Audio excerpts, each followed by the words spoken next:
drinkable water, balanced ecosystems, and an overall quality of life that is currently threatened by worsening climate crisis.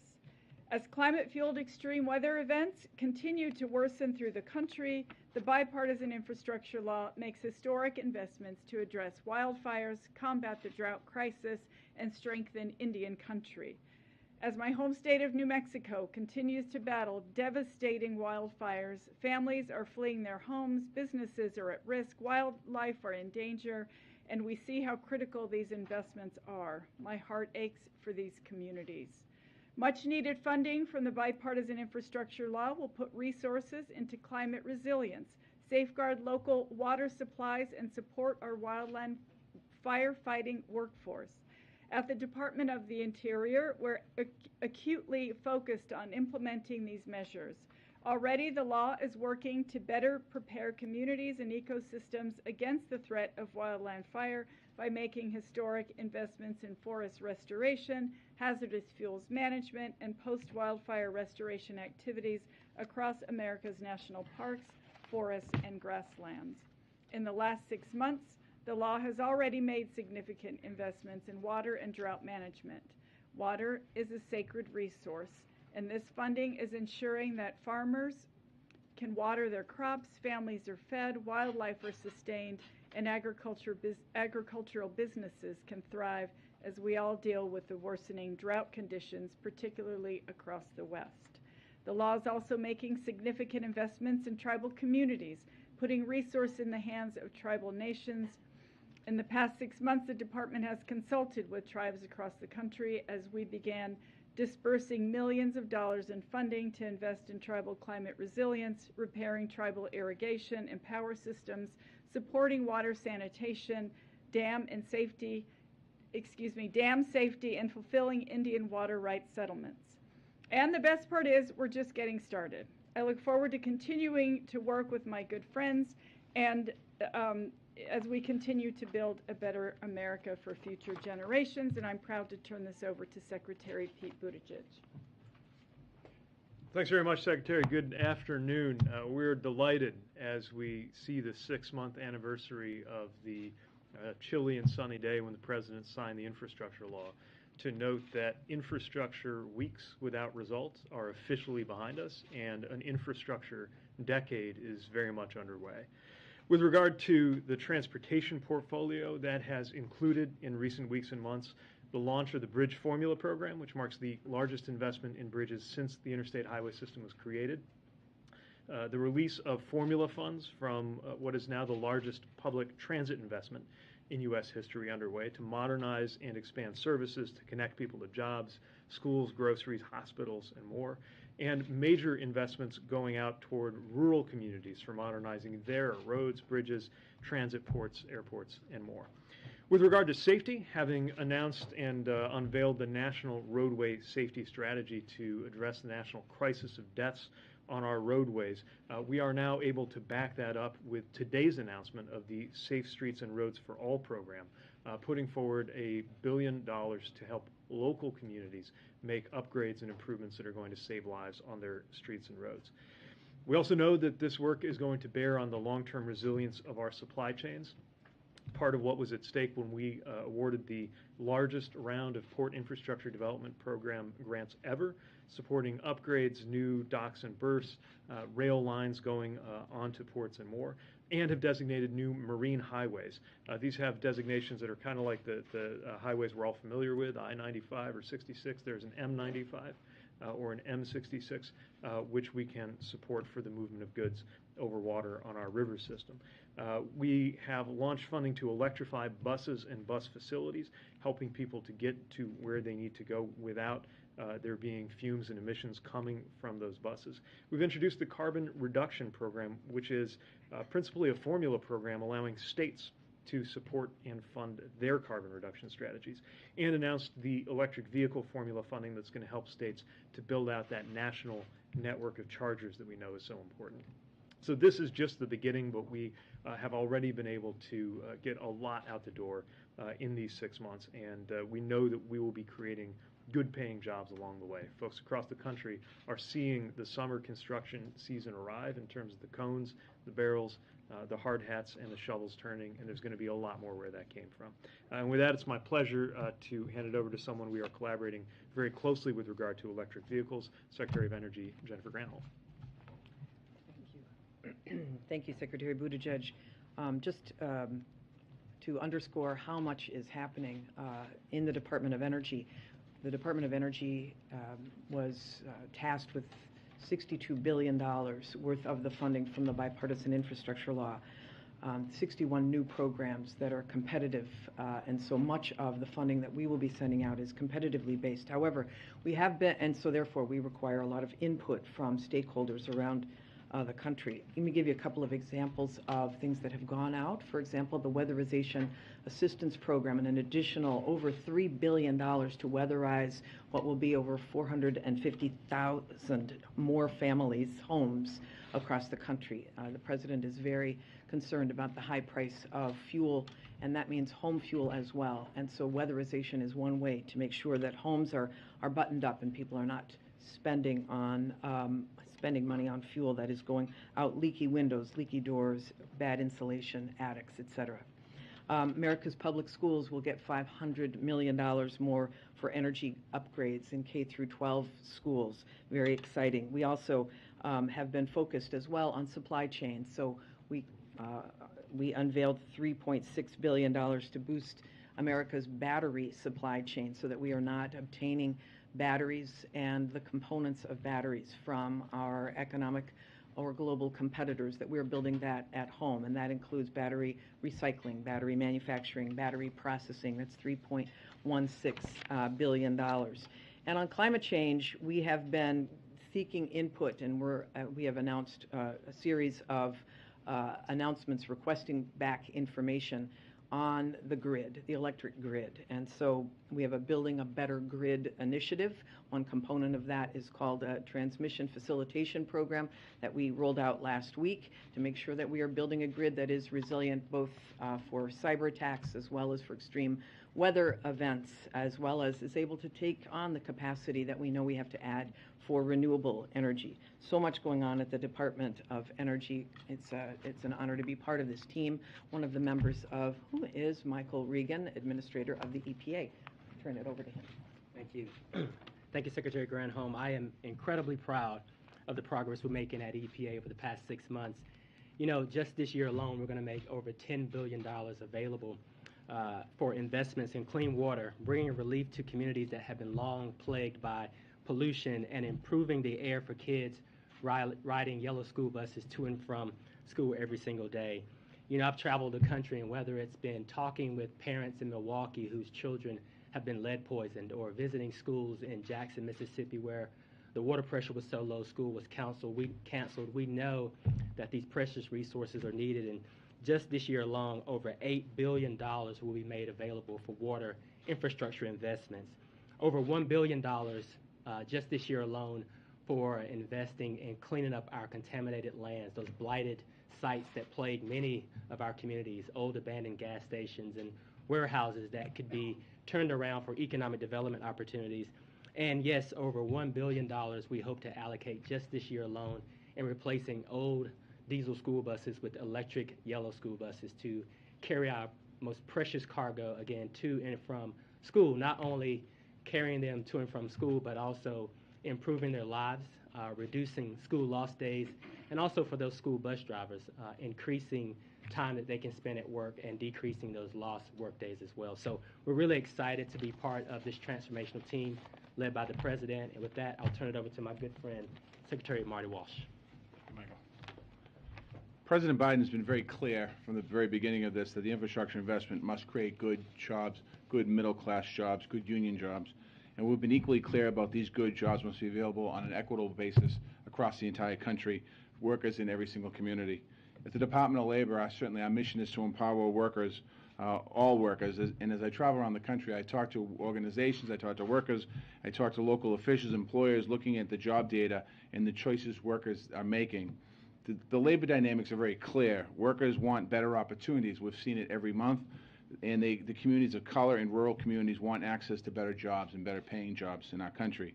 The infrastructure law is a historic opportunity to use federal investment to raise the bar on job quality and job equity across the board. We created the Good Jobs Initiative at the Department of Labor to make sure that we're doing just that.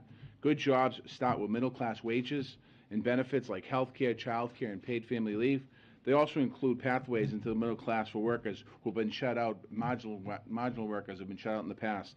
Women, black workers, Latino workers, Native American workers, Asian American workers, veterans, rural workers, workers with disabilities, and formerly incarcerated. So one of the examples I just want to give here quickly is that Secretary Buttigieg and the Department of Transportation, to make sure these first rounds of infrastructure grants require good local jobs, high labor standards, and access to apprenticeship and underrepresented workers. These are billions of dollars that are not only for roads and bridges and train stations and climate resilience, these are investments in people. So when I think about the infrastructure law, I don't just think about all the physical that we're doing, you heard about a minute ago, but it's also about building a whole family and supporting families and communities all across America. These are not just rebuilding our infrastructure, they're rebuilding our middle class. So thank you very much for joining us, and I get a chance now to turn over to Secretary Mayorkas. Thanks very much, Secretary Walsh. Let me, good afternoon, everybody. Let me first thank Mitch Landrieu for really just exceptionally leading the interagency effort on behalf of the Biden-Harris administration. We in the Department of Homeland Security really have two broad lines of effort.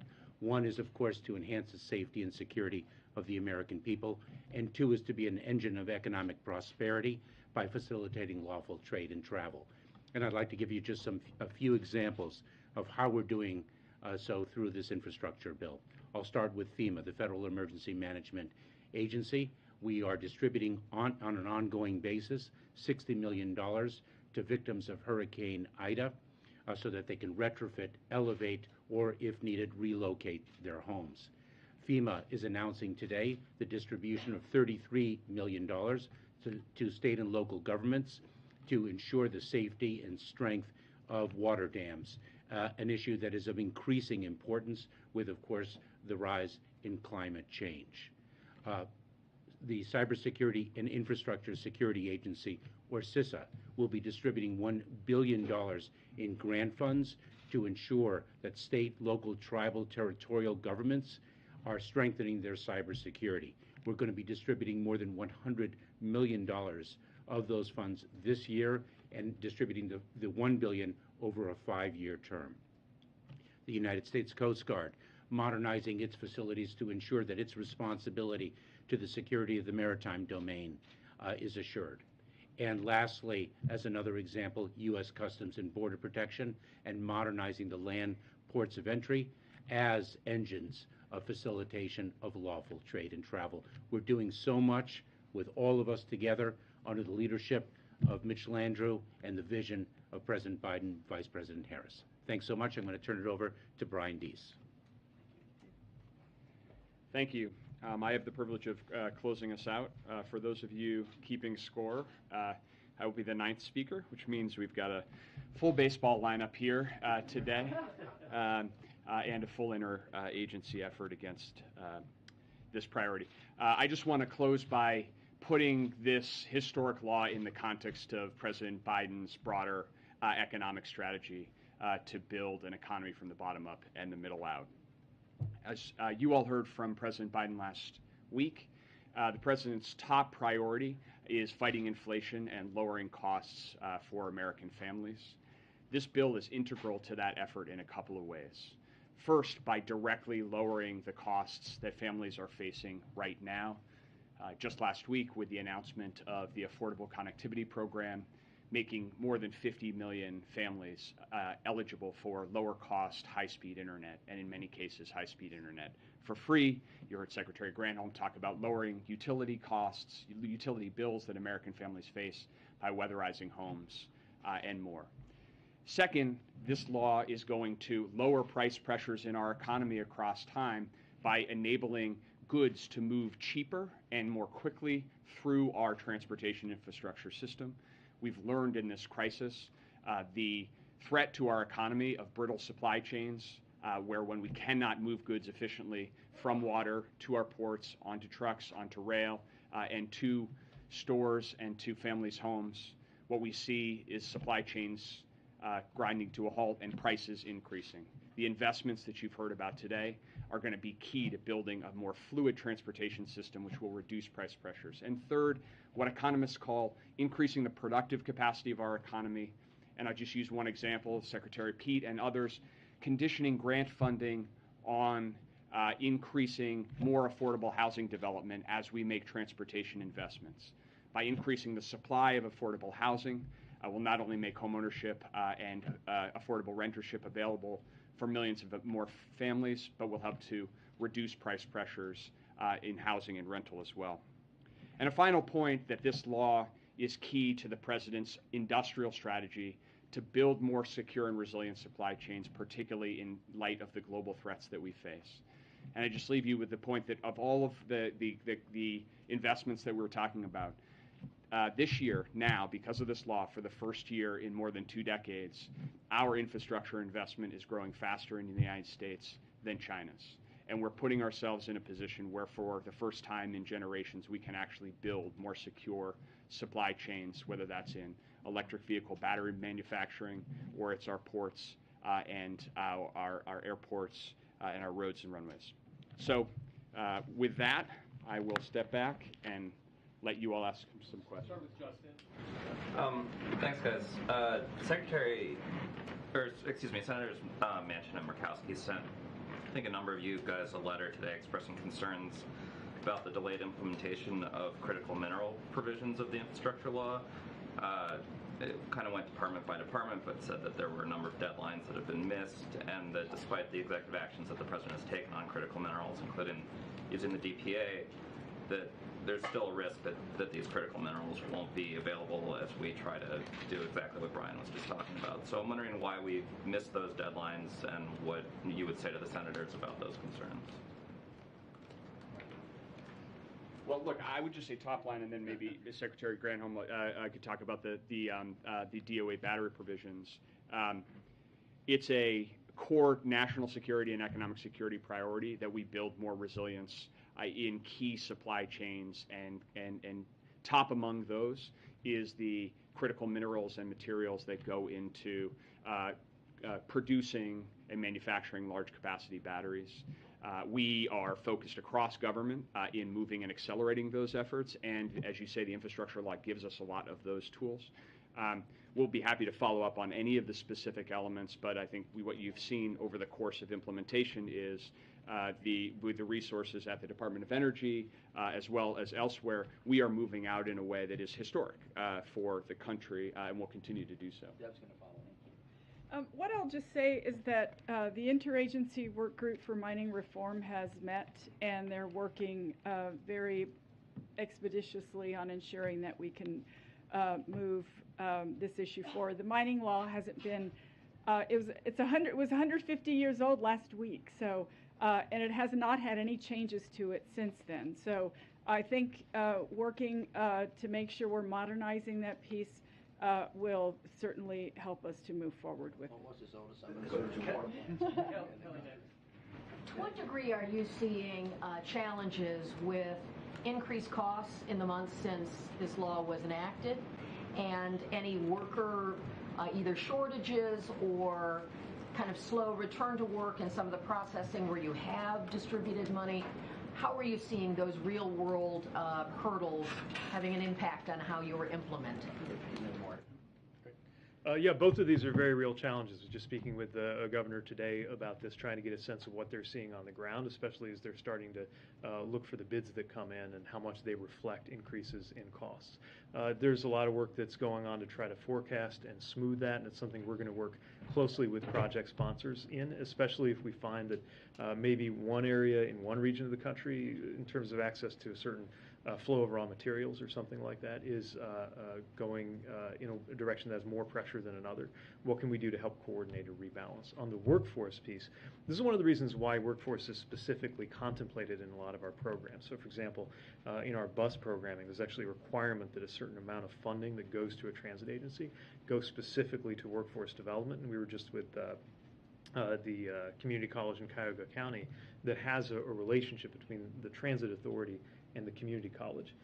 in order to create that pipeline. That's going to happen across the transportation space, and I think construction more broadly. It's one of many, many reasons we're looking at things like local hire, broadening the participation of workers, including working parents, women, workers of color who haven't always been included. We're doing that not just because it's the right thing to do in terms of equitable wealth creation. We're also doing it because we won't succeed in delivering if we leave any talent on the table. Do you think any of the cost issues are threatening any of the projects? Well, certainly that creates an additional pressure, and it's something that we're going to need to monitor closely and manage. But I'm sure Secretary Walsh has more on that. Just real quick, just add a little bit to what Secretary Buttigieg said. The people are there. And we just need to make sure, as we make investments in job training and workforce development money, that we go out and make sure we train the people for the jobs. And certainly, we've been doing this for a long time, looking at the projects, where they're going to be growing, not just in this infrastructure law, but across construction in different areas. So we've certainly been working hard at the Department of Labor, making sure these investments go to the right communities so we can get people into work. And just to add to that, there's going to be a lot of pressure and natural tensions that come with actually implementing this once-in-a-generation opportunity. You haven't seen this kind of money in a long time. I don't see anybody in here as old as Eisenhower. But that's the last time you saw something like this. And wherever there are challenges, there are incredible opportunities. One of the challenges is going to be on workforce development. All of you know already, because we've said this many times, that governors and mayors are going to build 90% of these projects, which is one of the reasons why, on behalf of the President, we've asked each state to appoint an infrastructure coordinator, which 53 of the states and the territories have done, and we're in touch with all of the governors now to make sure that as these opportunities come, we see the challenges, and then we be able to push down to the ground how actually to alleviate those challenges, because you're building a team. And the team is not just across all these incredible agencies. We just had our 12th meeting to talk about how each one of these agencies are coordinating, and you saw an example just today with Senator Granholt and Secretary Granholt and Secretary Buttigieg talk about the coordination they have between their agencies on just the EV charging stations.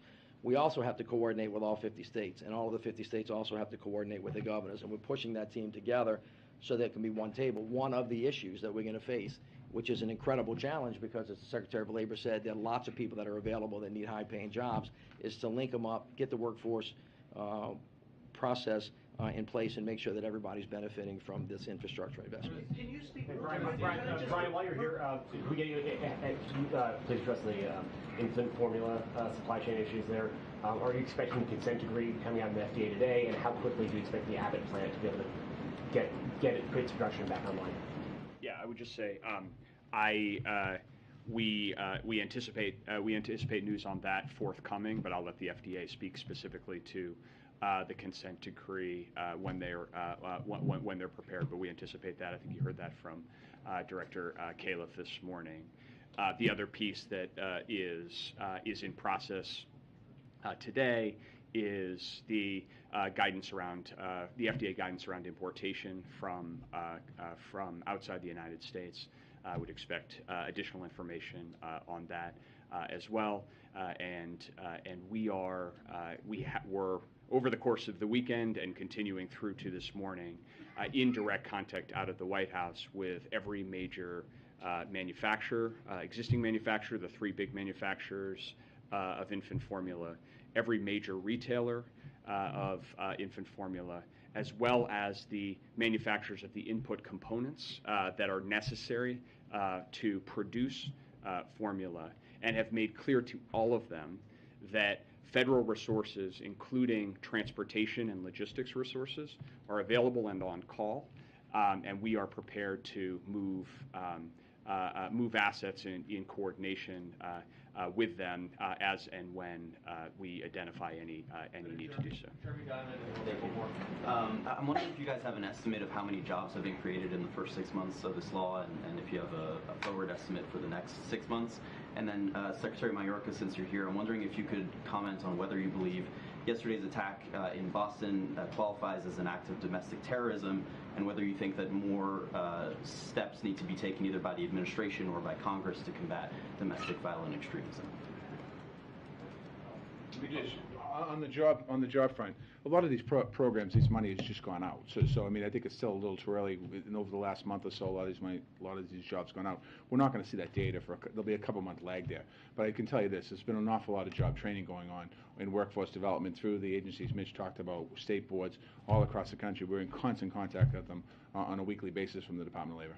4,300 grants have gone out to 3,200 counties in all 50 states.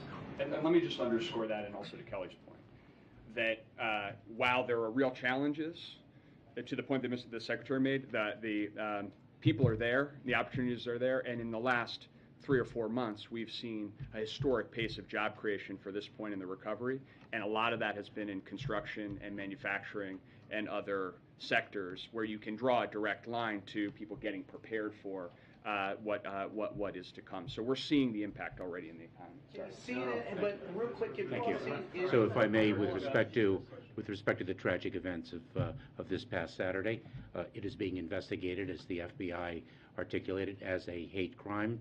The term domestic terrorism is a legal term, and because the investigation is ongoing, I won't employ that term. But let me share with you some of the things that we are doing to battle domestic violent extremism, which we have identified since last year as one of the most significant terrorism-related threats to the security of the homeland.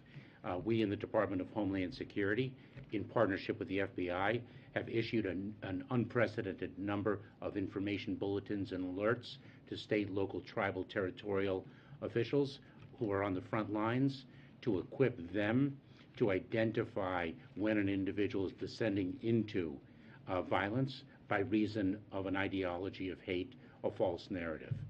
We have dedicated grant funds, additional grant funds for the first time in our grant programs, identifying domestic violent extremism as a national priority area. We have distributed those funds at an increased level in an unprecedented way. We created the Center for Prevention Programs in partnership to equip and empower local communities to address the threat within their respective jurisdictions. This is a higher priority area, and we're executing on the President's national strategy to battle domestic violent extremism. Thanks very much. First, for Mitch, for a law that has this much money, there's always the potential of fraud. And given what may be the outcome of the November elections, you may have a Congress next year that is looking at doing more investigations into that. Can you just give us a sense of what you're doing to prevent that and prepare for that? And then a follow-up question for Secretary Buttigieg on baby formula. First of all, it's a great question. One of the first things the President told me is that he wanted to make sure there was no waste, fraud, and abuse, and reminded me of the work that he had done with all of the inspectors general when he was the Vice President overseeing a program. One of the first things that we did was begin to engage with them, with the director of OMB, Shalonda, and her team, with Jason Miller, organize them with Gene Sperling, who had done some extensive work with them. So our team from day one had been in touch with the inspectors general. As you may recall, just a couple of weeks ago, I think it was 2 Fridays ago, we actually brought all of the inspectors generals together, and the President was at that meeting to make sure that they, without getting in the way of their independence, have been able to talk to each one of the secretaries about what the design of their programs can look like and should look like, so that we've learned from past mistakes. And each one of these secretaries has been directed by the President, and all of them obviously have said yes to work very closely with the inspectors general on the design of the program and the implementation thereof. It was the President's first priority that he mentioned to me when we got here. We feel very good about where we are. We know that there are going to be some contentions from time to time between inspectors generals and secretaries. That's what it's supposed to be for. But early intervention, early design helps make sure that the American taxpayers have open books and transparency, and that we deliver the results where we're supposed to. All right, thank you all. Have you seen the politicization